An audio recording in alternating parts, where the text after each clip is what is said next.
Hello everyone, welcome to online study YouTube channel. Online study YouTube চ্যানেলে আপনাদের সবাইকে এই ভিডিওতে স্বাগত, যেখানে এই ভিডিওর মাধ্যমে কোল ইন্ডিয়ার তরফ থেকে সম্পূর্ণ নতুন একটি নিয়োগ বিজ্ঞপ্তি কিন্তু প্রকাশিত হয়েছে, যেটি কিন্তু আপনাদের জন্য খুবই দারুণ একটি সুখবর। এছাড়াও এই যে কোল ইন্ডিয়ার তরফ থেকে নতুন একটি নিয়োগ বিজ্ঞপ্তি প্রকাশিত হয়েছে 2026-এ, সেখানে আপনাদের গ্রেড ডি এবং গ্রেড সি পোস্টের জন্য কিন্তু নিয়োগ বিজ্ঞপ্তি প্রকাশিত হয়েছে, যেখানে অল ওভার ইন্ডিয়ার প্রত্যেক ফ্রেশার্স প্রার্থীরা কিন্তু আবেদন করতে পারবেন এবং তার পাশাপাশি কিছু পোস্টের জন্য এক্সপিরিয়েন্স প্রার্থীরাও কিন্তু আবেদন করতে পারবেন। এছাড়াও আপনারা যদি ক্লাস 10 পাস করে থাকেন অথবা ক্লাস 12 অথবা আপনারা যদি ডিপ্লোমা করে থাকেন, সেক্ষেত্রেও আপনারা কিন্তু বিভিন্ন পোস্ট আবেদন করতে পারবেন। তো প্রত্যেক ক্যাটাগরির প্রার্থীরা কিন্তু এখানে আবেদন করে এই সুযোগটি কাজে লাগাতে পারেন। এছাড়াও এখানে অল ওভার ইন্ডিয়ার প্রত্যেকটা স্টেট থেকে আবেদন করতে পারবেন। এছাড়াও এখানে অল ওভার ইন্ডিয়ার প্রত্যেক মেল প্রত্যেক ফিমেল উভয় প্রার্থীরাই কিন্তু এখানে আবেদন করে এই সুযোগটি কাজে লাগাতে পারেন। তো এই যে নিয়োগ বিজ্ঞপ্তি প্রকাশিত করা হয়েছে কোল ইন্ডিয়ার তরফ থেকে, সেই নিয়োগ বিজ্ঞপ্তির যাবতীয় খুঁটিনাটি সমস্ত আপডেট যা যা আছে সবকিছু আপনাদের কাছে এই ভিডিওর মাধ্যমে তুলে ধরবো। তার জন্য ভিডিওটি কিন্তু খুবই গুরুত্বপূর্ণ। অবশ্যই আপনারা পুরো ভিডিওটি প্রথম থেকে শেষ পর্যন্ত কমপ্লিট দেখুন, যেখানে কমপ্লিট আপডেট যা যা আছে সবকিছু আপনাদের কাছে বিস্তারিতভাবে এই ভিডিওর মাধ্যমে ক্লিয়ার করার চেষ্টা করব। তো মূল ভিডিও যাওয়ার আগে আপনাদের কাছে একটা রিকোয়েস্ট, যদি চ্যানেল নতুন হয়ে থাকেন সেক্ষেত্রে এই ধরনের বিভিন্ন জব আপডেট পাওয়ার জন্য অবশ্যই অনলাইন স্টাডি ইউটিউব চ্যানেলকে সাবস্ক্রাইব করে পাশে থাকা বেল আইকনটি অবশ্যই অল করে রেখে দেবেন, যাতে যে কোনো ধরনের ভিডিওর আপডেট সবার আগে পেয়ে যেতে পারেন তার জন্য। তো চলুন বিস্তারিত তথ্য নিয়ে অফিসিয়াল আপডেট নিয়ে আমি মূল ভিডিওতে চলে যাচ্ছি। তো আমি পিডিএফটা ওপেন করে নিয়েছি, আপনারা দেখতেই পাচ্ছেন আপনাদের আবেদন প্রসেস শুরু হয়েছে 9/4/2026 থেকে এবং আপনাদের আবেদনের শেষ তারিখ হচ্ছে 1/5/2026। এই ডেটের মধ্যে সম্পূর্ণ অনলাইন পদ্ধতিতে আপনাদের আবেদনটি করতে হবে, কোনো রকম অফলাইন পদ্ধতি নয়, সম্পূর্ণ অনলাইন পদ্ধতিতে আপনাদের আবেদনটি করতে হবে। এছাড়াও এখানে প্রত্যেক ইউআর থেকে শুরু করে প্রত্যেক পিডব্লিউবিডি, প্রত্যেক এসসি এসটি ইডব্লিউএস ওবিসি প্রত্যেক ক্যাটাগরি প্রার্থীরা কিন্তু আবেদন করতে পারবে।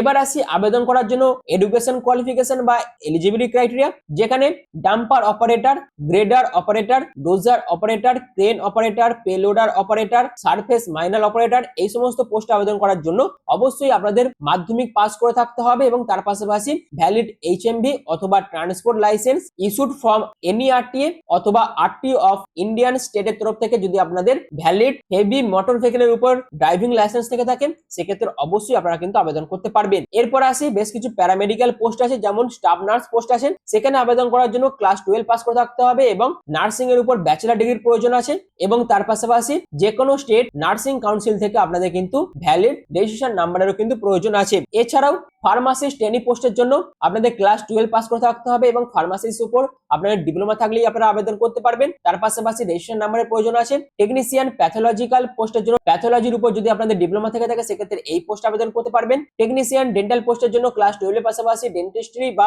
ডেন্টাল টেকনোলজির উপর আপনাদের ডিপ্লোমা করা থাকতে হবে। ফিজিওথেরাপিস্ট পোস্টের জন্য ফিজিওথেরাপির উপর আপনাদের ডিপ্লোমা করা থাকতে হবে, তবেই আবেদন করতে পারবেন। টেকনিশিয়ান রিফ্র্যাকশন অপটোমেট্রি পোস্টের জন্য আপনাদের উচ্চ মাধ্যমিকের পাশাপাশি রিফ্র্যাকশন অথবা অপটোমেট্রি পোস্টের উপর ডিপ্লোমা করা থাকলেই আপনারা আবেদন করতে পারবেন। টেকনিশিয়ান রেডিওগ্রাফার পোস্টের জন্য অবশ্যই আপনাদের রেডিওগ্রাফির উপর ডিপ্লোমা করা থাকলে আবেদন করতে পারবেন। এছাড়াও টেকনিশিয়ান ইসিজি পোস্টের জন্য উচ্চ মাধ্যমিকের পাশাপাশি 2 বছরের যদি আপনাদের ইসিজি টেকনিশিয়ানের উপর এক্সপিরিয়েন্স থাকে, সেক্ষেত্রে আবেদন করতে পারবেন। আর একটি পোস্ট আছে, সেটা হচ্ছে সিভিল ইঞ্জিনিয়ারিং পোস্ট অর্থাৎ civil observer post, grade C category post, যেখানে আপনাদের সিভিল ইঞ্জিনিয়ারিং এর উপর যদি 3 বছরের ডিপ্লোমা করা থাকে, সেক্ষেত্রে অবশ্যই আপনারা কিন্তু এখানে আবেদন করতে পারবেন।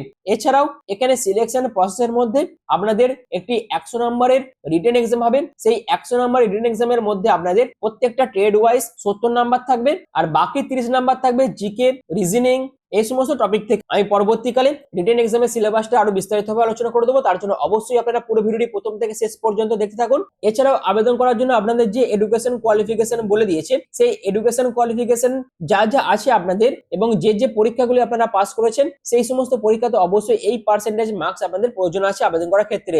এছাড়াও আপনারা যদি জেনারেল ইডব্লিউএস হয়ে থাকেন, সেক্ষেত্রে এডুকেশন কোয়ালিফিকেশনে আপনাদের 55% মার্কসের প্রয়োজন আছে। ওবিসি হয়ে থাকলে 50% এবং এসসি এসটি হয়ে থাকলে 45% মার্কসের প্রয়োজন আছে।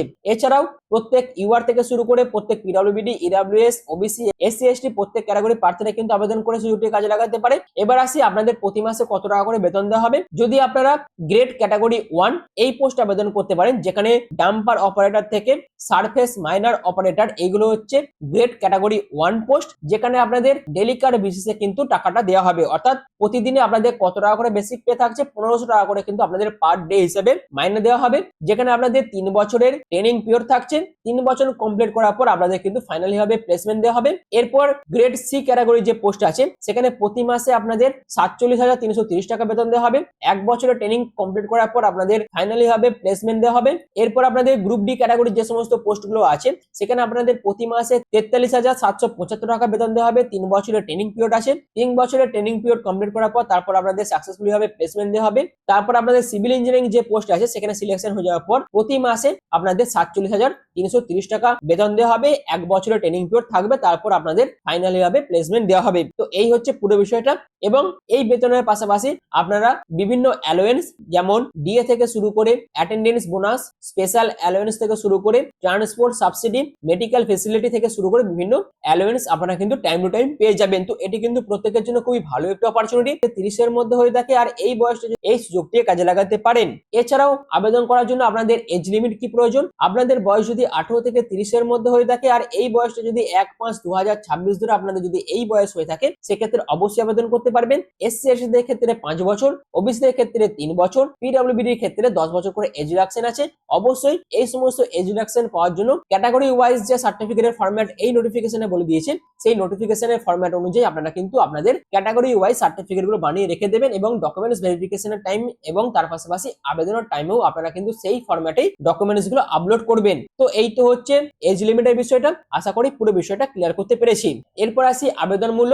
এসসি এসটি ইএসএম পিডব্লিউডি ক্যাটাগরির জন্য কোনো রকম আবেদন মূল্যের প্রয়োজন নেই, সম্পূর্ণ ফ্রি অফ কস্ট আপনারা আবেদন করতে পারবেন। কিন্তু যারা যারা UR, OBC, EWS category candidate আছেন তাদের ক্ষেত্রে 1800 টাকা আবেদন মূল্য জমা করতে হবে।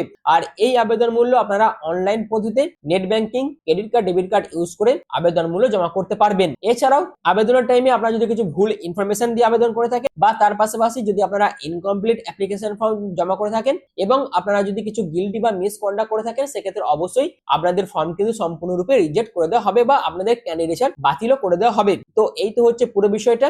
এবার আসি আপনাদের টেস্ট সিরিজ অর্থাৎ আপনাদের যে রিটেন এক্সাম হবে সেই রিটেন এক্সামে আপনাদের কিন্তু এক্সাম সেন্টার চুজ করতে হবে। অর্থাৎ আপনারা যখন অনলাইনে আবেদন করবেন সেই অনলাইনে আবেদনের টাইমে আপনারা কিন্তু আপনাদের টেস্ট সেন্টারটা চুজ করতে পারবেন। আর একবার যদি আপনারা এক্সাম সেন্টার চুজ করে সাবমিট করে ফেলেন অ্যাপ্লিকেশন ফর্ম সেক্ষেত্রে আপনারা কিন্তু আর চেঞ্জ করতে পারবেন না। অবশ্যই সেটা যখন সিলেক্ট করবেন অর্থাৎ টেস্ট সেন্টার যখন আপনারা প্রেফারেন্স হিসেবে সাজাবেন তখন কিন্তু খুব ভালো হবে, সেই বিষয়টা মাথায় রাখবেন। এবার আসি আপনাদের পোস্ট ওয়াইজ 100 নম্বরের পরীক্ষা হবে, যেখানে ইউআর, ইডব্লিউএস এর ক্ষেত্রে মিনিমাম কাট অফ মার্কস থাকবে 50 নাম্বার আর এসসি এসটি ইএসএম ওবিসি দের ক্ষেত্রে এবং পিডব্লিউডি এর ক্ষেত্রে মিনিমাম কাট অফ মার্কস থাকছে 40 নাম্বার এবং প্রত্যেকটা প্রশ্ন ওয়াইজ আপনাদের কিন্তু 1 নাম্বার করে আসে এবং এই 100 নাম্বারের উপর ভিত্তি করে আপনাদের কিন্তু ফাইনাল মেরিট লিস্ট প্রকাশিত হবে এবং আপনাদের শর্ট লিস্টেড করা হবে। তো এই তো হচ্ছে সিলেকশন প্রসিডিওরটা। এছাড়াও আপনাদের কিন্তু ট্রেড ওয়াইজ আরো বেশ কিছু ট্রেড টেস্টও কিন্তু পরবর্তীকালে নেওয়া হবে, সেই বিষয়টা আপনাদের কিন্তু মাথায় রাখতে হবে। এছাড়াও এখানে আবেদন করার জন্য প্রত্যেককেই কিন্তু ভারতীয় নাগরিক হতে হবে। এবার আসি আপনারা আবেদন কিভাবে করবেন। আবেদন করার জন্য এনসিএল এর অফিসিয়াল ওয়েবসাইট আপনাদের ভিজিট করতে হবে, সেখান থেকে ক্যারিয়ার অপশনে যেতে হবে, সেখান থেকে রিক্রুটমেন্ট এবং রিক্রুটমেন্ট সেকশনে গিয়ে এমপ্লয়মেন্ট নোটিশ থেকে শুরু করে ডিটেইল অ্যাডভার্টাইজমেন্ট নোটিশ আপনাদের ডাউনলোড করতে হবে এবং সেখান থেকে বিস্তারিত ইনফরমেশন নিয়ে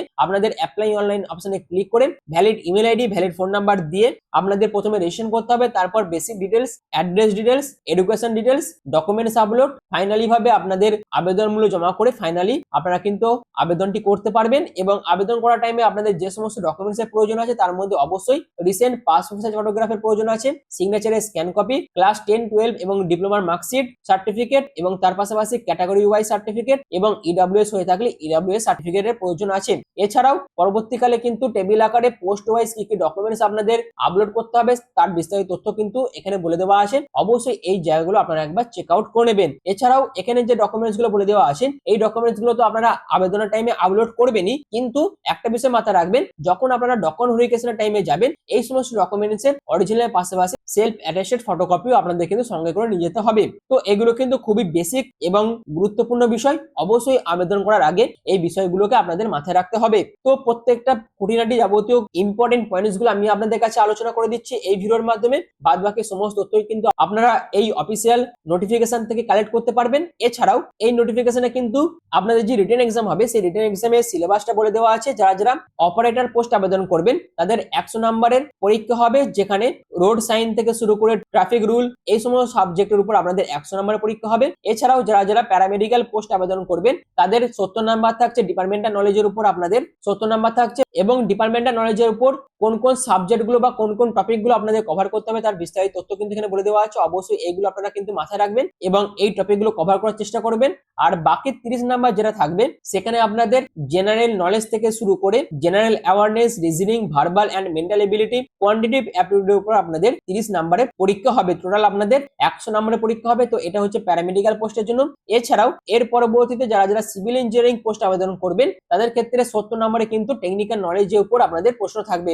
আর এই টেকনিক্যাল নলেজের মধ্যে যে সমস্ত টপিকগুলি কভার করা হবে তার মধ্যে আছে সিভিল ইঞ্জিনিয়ারিং, বিল্ডিং মেটেরিয়ালস, তারপর এস্টিমেটিং, কস্টিং এন্ড ভ্যালুয়েশনের উপর প্রশ্ন থাকবে, তারপর আপনাদের সার্ভিং এর উপর প্রশ্ন থাকবে এবং তার পাশাপাশি সয়েল মেকানিক্স থেকে শুরু করে হাইড্রোলিক্স এই সমস্ত টপিকের উপর প্রশ্ন থাকবে এবং তারপর আপনাদের irrigation engineering, transportation engineering, environmental engineering, theory of structure, concrete engineering, RCC design এবং তার পাশাপাশি স্টিল ডিজাইনের উপর প্রশ্ন থাকবে। এবং এখানে যে সমস্ত টপিকগুলো বলে দিয়েছে প্রত্যেকটা টপিকের বিস্তারিত যে সমস্ত পার্টগুলো থেকে প্রশ্ন হবে সেগুলো কিন্তু অবশ্যই আপনাদের কিন্তু কভার করতে হবে। তো যারা যারা ডিপ্লোমা সিভিল ইঞ্জিনিয়ারিং এর উপর করেছেন আশা করি তাদের এই টপিকগুলো কভার করা আছে। যদি না করা থাকে সেক্ষেত্রে অবশ্যই এই সমস্ত টপিকগুলো অবশ্যই আপনাদের কভার করতে হবে, কারণ এখান থেকেই আপনাদের কিন্তু 70 নাম্বার আসবে আর বাকি 30 নাম্বার আসবে general knowledge, general awareness, reasoning, verbal and mental ability এবং কোয়ান্টিটেটিভ অ্যাপটিটিউড থেকে।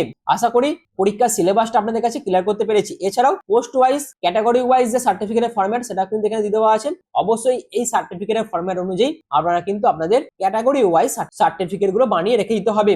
তো এই ভিডিওর মাধ্যমে সম্পূর্ণ নোটিফিকেশনটা আপনাদের কাছে বিস্তারিতভাবে আলোচনা করলাম, খুঁটিনাটি সমস্ত টপিক গুলো কভার করার চেষ্টা করলাম। আশা করি পুরো বিষয়টা আমি আপনাদের কাছে ক্লিয়ার করতে পেরেছি। আর এই নোটিফিকেশনটা আপনাদের প্রকাশিত করা হয়েছে নর্দার্ন কোলফিল্ডস লিমিটেড তরফ থেকে। অ্যাডভার্টাইজমেন্ট নাম্বার থেকে শুরু করে ডেট সবই আপনারা দেখতে পাচ্ছেন। এছাড়াও বিস্তারিত তথ্য এবং অফিসিয়াল নোটিফিকেশন ডাউনলোড করার জন্য এবং আবেদন করার জন্য অবশ্যই এদের অফিসিয়াল ওয়েবসাইটে আপনাদের ভিজিট করতে হবে এবং সম্পূর্ণ অনলাইন পদ্ধতিতে 1/5/2026 এর মধ্যে আপনাদের কিন্তু আবেদনটি করতে হবে। তো এই হচ্ছে পুরো বিষয়টা। তো এটি কিন্তু খুবই ভালো একটা অপরচুনিটি, প্রত্যেকেই কিন্তু এখানে আবেদন করে এই সুযোগটি কাজে লাগাতে পারেন। আর যদি ভিডিওটি ভালো লেগে থাকে সেক্ষেত্রে অবশ্যই চ্যানেলকে সাবস্ক্রাইব করে পাশে থাকা বেল আইকনটি অল করে রেখে দেবেন। আর ভিডিওটি এখনের মতন এটুকুই। পুরো ভিডিওটি প্রথম থেকে শেষ পর্যন্ত দেখার জন্য আপনাদের প্রত্যেককে অসংখ্য ধন্যবাদ।